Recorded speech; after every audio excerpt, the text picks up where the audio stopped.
बीच में बहन अमृता जी हैं, हमारे प्रमुख सूर्यवंशी महासभा की महिला प्रकोष्ठ की अध्यक्षा भी हैं। आइए पूरे सम्मान के साथ एक जोरदार तालियां इनके लिए, इन्हें सुनते हैं।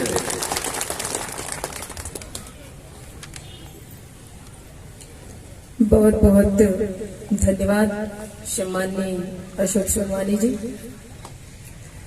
बहुजन समाज ने जन्मे सभी संतों, गुरुओं, महापुरुषों, महानायिकाओं को नमन करते हुए आज लगभग 1 महीना होने जा रहा है रैदास जयंती जो आप लोगों ने पूरा ये महीना भर चलाया, उस कार्यक्रम का समापन दिवस है। और इस दिवस पर चूंकि काफी सारे हमारे अतिथिगण हैं तो सबका नाम तो लेना संभव नहीं है, समय की नजाकत है ऐसा। तो सर्वप्रथम सम्माननीय हीरालाल कुर्रे जी, सम्माननीय मार्गदर्शक हम सबके मेरे गुरु सम्माननीय रमेश जाटवर जी, सम्माननीय भूपेन बौद्ध जी, और इस कार्यक्रम के समस्त अतिथिगण, इस पंडाल में जितने भी उपस्थित पिता तुल्य बुजुर्गों, माताओं, बहनों, भाइयों और जहां तक मेरी आवाज जा रही है सभी साथियों और प्यारे बच्चों, आप सभी को मेरा सादर जय भीम, नमो बुद्धाय, जय सेवा, जय जोहार। ये समय और ये कालखंड, इस समय और इस कालखंड को याद रखा जाना चाहिए। बहुत महत्वपूर्ण है ये जिस कालखंड से आप गुजर रहे हैं, जिस दौर से, जिस समय से आप गुजर रहे हैं, ये कोई छोटी मोटी बात नहीं है। तो इस दौर को, इस कालखंड को, इस समय को याद रखा जाना चाहिए।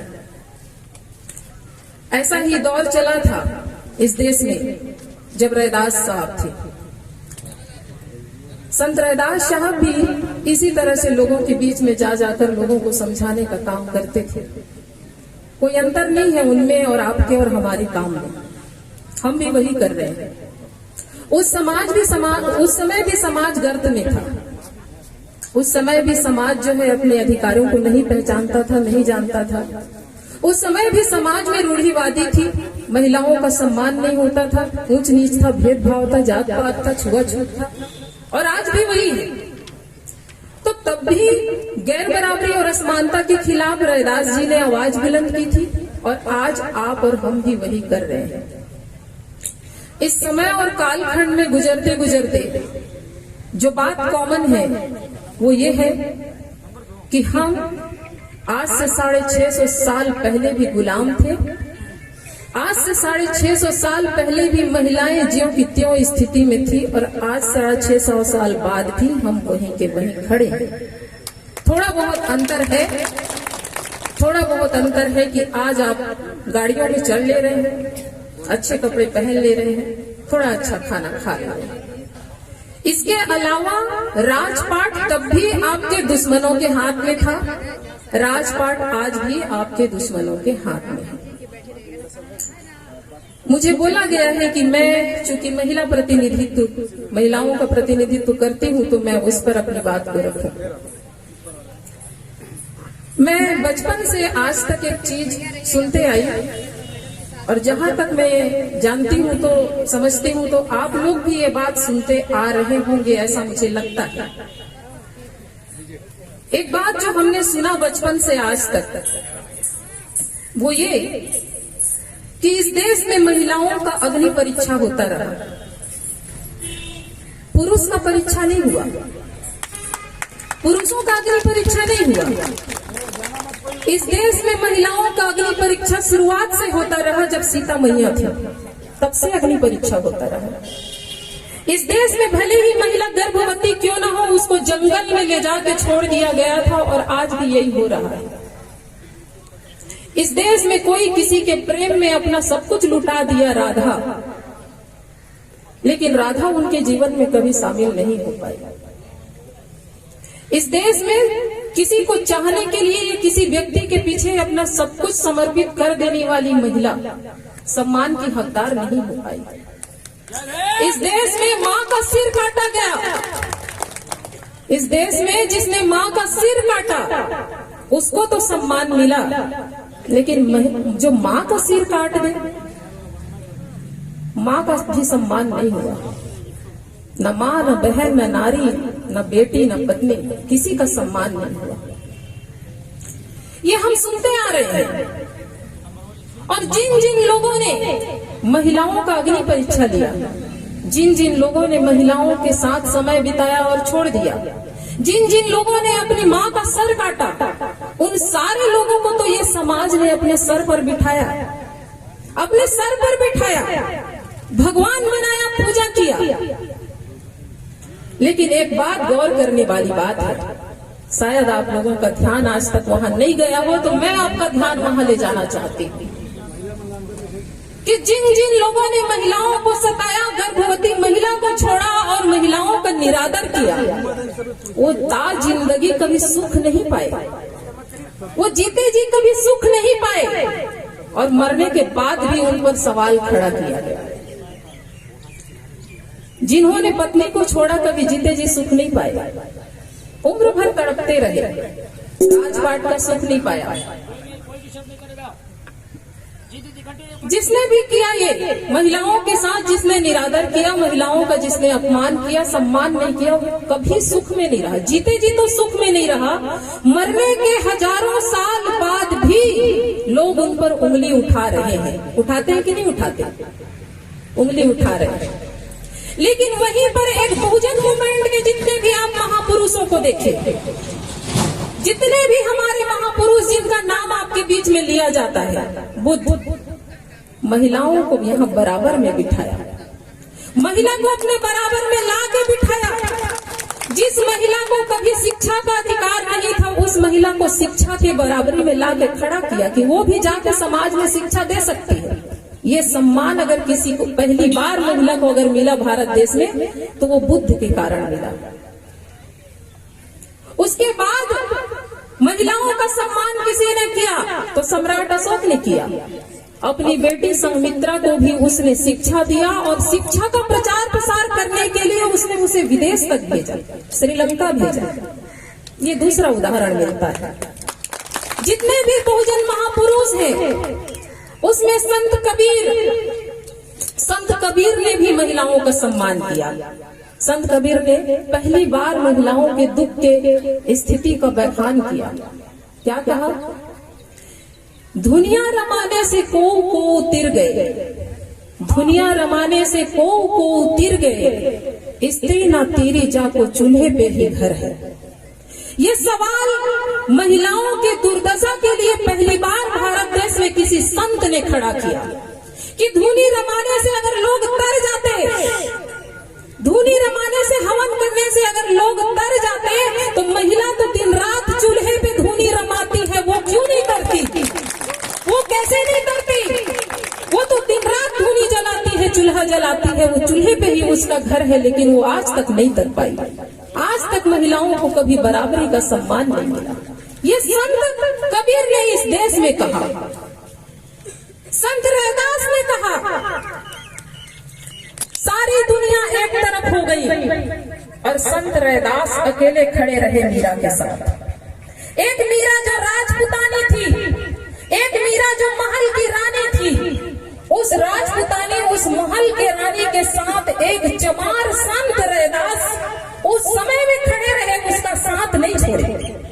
जिस मीरा को, जिस राजपुतानी रानी को जहर देके उसके अपने लोगों ने ही मारने का काम किया, उस जहर को उतार के उसके, भले ही अपने जान की बाजी लगा दी संत रैदास ने, लेकिन उस मीरा का साथ नहीं छोड़ा। मीरा का साथ देने के लिए अकेले चित्तौड़ के उस महल में गए, केवल मीरा का साथ देने के लिए उस चित्तौड़ के महल में गए जहां मीरा रहती थी। वो जान रहे थे कि यहाँ मैं जाऊंगा और मैं वहां पर मैं अकेले खड़े रहूंगा और सारे लोग मेरे दुश्मन रहेंगे। बावजूद इसके वो मीरा के साथ खड़े होने के लिए, अपनी शिष्या के साथ खड़े होने के लिए वो गए। मीरा का जहर उसने उतारने का काम किया। महिलाओं के लिए इस देश में अगर जान की बाजी लगाने वाले कोई संत हुए तो रैदास। इसके बाद संत रैदास की कुड़ी को हम आगे बढ़ाते हैं तो गुरु घासीदास जी। गुरु घासीदास जी ने छत्तीसगढ़ की धरती में महिलाओं को सम्मान दिलाने के लिए पहली बार यहाँ के लोगों को संदेश दिया कि दोपहर के बाद तुम बिल्कुल भी हल मत चलाना।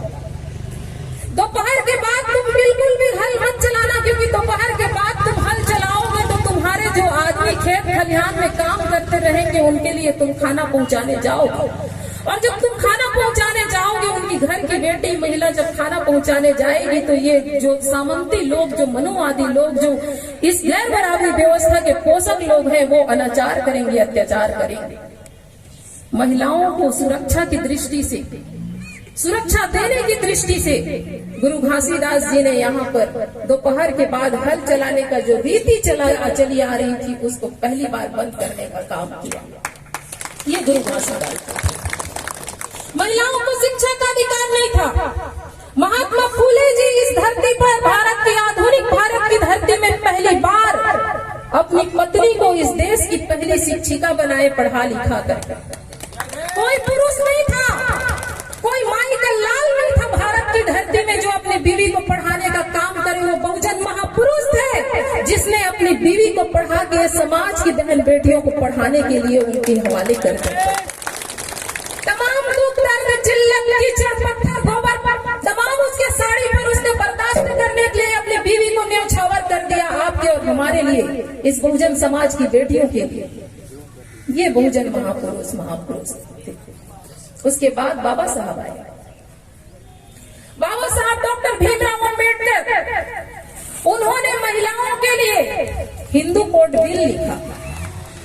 आप सबको पढ़ना चाहिए कि पुरुष को जो पिता की संपत्ति में अधिकार हुआ करता था, आज महिलाएं भी दावा करती हैं बाबा साहब की देन है।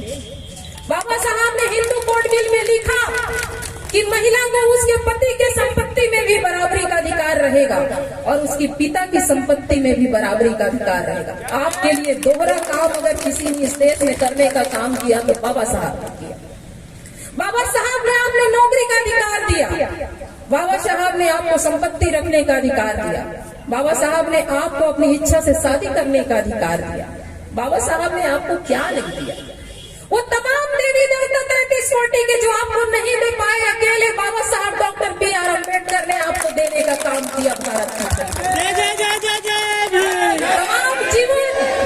तमाम जीवन अगर एक टाइम भी खाना खा करके आप अपने बच्चों को पढ़ाने लिखाने का काम करते हैं, इस बहुजन मूवमेंट को अपना जीवन समर्पित करने का काम करते हैं, तो भी आप उसका कर्ज नहीं उतार पाएंगे। इतने बड़े कर्जदार हम और आप हैं, बाबा साहब डॉक्टर B.R. अम्बेडकर। एक तरफ वो लोग हैं जो गर्भवती पत्नी को छोड़ देते हैं जंगल में मरने के लिए, जंगली जानवरों के शिकार बनने के लिए। एक तरफ वो लोग हैं जो अपनी माता का गर्दन केवल इसलिए काट देता है क्योंकि उसके पिता ने कहा कि जाओ तुम्हारी माँ का गर्दन काट दो। एक तरफ वो लोग हैं और उन्हीं लोगों का मंदिर बनता है इस देश में, उन्हीं लोगों को भगवान मानते हैं आप और हम, तमाम बहुजन समाज, भारतवासी। और एक तरफ वो लोग हैं जो महिला को सिर का ताज बनाए, पैर की जूती से आपको सिर का ताज बनाने के लिए बहुजन महापुरुष काम किए। एक तरफ ये लोग हैं। तो ये बहुजन महापुरुषों ने जो आपको इतना मान सम्मान दिया, जहां महिलाओं के लिए इतना बराबरी का अधिकार दिया, ये महिलाओं ने क्या किया? महिलाओं ने क्या किया? क्या महिलाएं, आप इस बहुजन मूवमेंट के प्रति आप अपनी जिम्मेदारी को समझ पा रहे हैं? मैं बोल रही हूँ कि इस समय और इस कालखंड को याद रखिए, क्योंकि आपका एक एक कदम, आपका इस सूरजपुर की धरती पे, इस सरगुजा की धरती पे, इस कोरिया की धरती पे, बैकुंठपुर, रामानुजगंज, बलरामपुर की धरती पे आपका एक एक कदम इतिहास बनने जा रहा है। इसलिए इस समय और इस कालखंड को आप याद रखें। आपके कंधों पर इस सरगुजा को खड़ा करने की जिम्मेदारी है। ये तमाम महिलाएं जो हमारे महापुरुषों की कर्जदार हैं, उनके कंधों पर बहुजन मूवमेंट की जिम्मेदारी है। इसे आगे बढ़ाना है, ये आपकी जिम्मेदारी है। ये समाज जो आज तक सम्मान का हकदार नहीं बन पाया, जिसको आज तक जातिगत गालियां दी जाती हैं, वो जातिगत गालियों से बाहर निकलने की जिम्मेदारी आपकी है और समाज को उससे बाहर निकालने की जिम्मेदारी आपकी है। तो हम ये कहते हैं कि समय परिवर्तन होता है, समय बदलता है, राजपाट बदल जाते हैं, तो समय तो बदलेगा, लेकिन समय को अपने आप नहीं पता। समय तो उस समय भी था जब स्त्री को जंगल छोड़ा गया, और समय आज भी है जब स्त्री सर की ताज बन रही है। तो क्या समय कभी अपने आप सही मार्ग पे चलता है? समय को सही मार्ग पे चलने की जरूरत नहीं है, सही मार्ग पे आदमी को चलना पड़ता है। समय अपने आप सही मार्ग पे नहीं चलता, आदमी को सही मार्ग पर चलने की जरूरत पड़ती है। तो आज आप और हम सब जो ये हमारे महापुरुष है रैदास जी, संत शिरोमणि जिनको हम बोलते हैं, जश्न मनाने का विषय नहीं है, मैं बार बार बोल रही हूँ। रैदास जी आपके बीच में आए, आपको जगाए आपके हक और आपके अधिकार के लिए, आपकी बराबरी के, जो सबको समान अन्न मिलना चाहिए। अभी भूपेन बौद्ध जी बोल रहे थे कि सबको समान अन्न मिलेगा तो रैदास प्रसन्न रहेंगे। इस बात की लड़ाई के लिए अपनी जान देने वाले रैदास जी हत्या की गई उनकी। सरे बाजार, सरे आम चित्तौड़ के उस महल में एक अकेले व्यक्ति, जो ईश्वर है, देवता है, वो देवता के अधीन पूरा दुनिया है, और दुनिया और देवता मंत्रों के अधीन है, और मंत्र ब्राह्मणों के अधीन है। ब्राह्मण ही सर्वोपरि देवता है। ऐसा इन खड़ुओं ने, इन दलालों ने हमारे भारत की भूमि पर बरसाया। लेकिन इन चीजों को हमको हटा करके बात कहना है कि आज महिलाओं के सर पे जो सरताज है वो मेरे बाबा साहब का दिया हुआ राज है। आइए हम लोग अपने बाबा साहब के छत्तीसगढ़ी राज के गीत हम लोग इनको मैं अपने हाथों से बनाया। इस गीत को अगर अच्छा लगे तो ताली बजा देना। कहाँ जाबे तीरथ बरत, अरे कहाँ जाबे गंगा, अरे जियत बापला डंडा मारे पंडित ला बनाए पंडा, जियत बाप बकोरा खटिया मरे मबास छोलवाए, अरे राम नाम जप तोर जिंदगी खत्म हो गए, बाप दादा ला कभू कहूँ नहीं तय घुमाए। ला ला ला ला ला ला ला,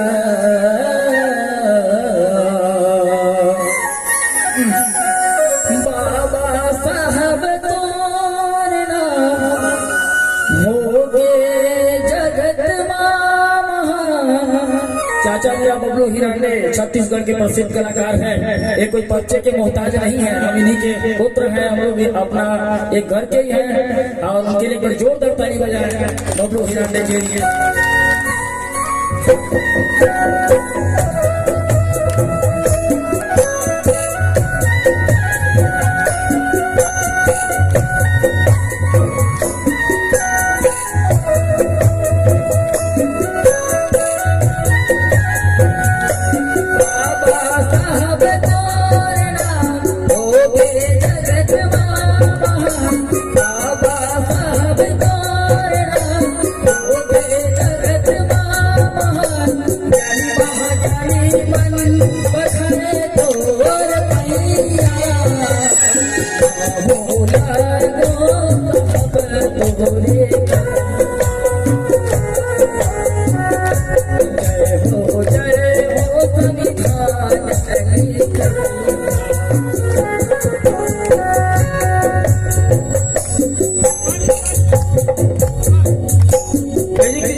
बाबा साहब तोरना होते जगत महान, बाबा साहब तोरना होते जगत महान, ज्ञानी महाज्ञानी बताए गोर भैया,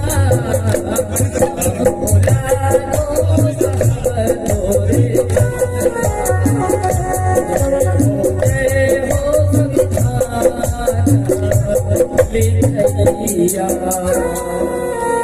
अरे जय जय जय जय जय भीम।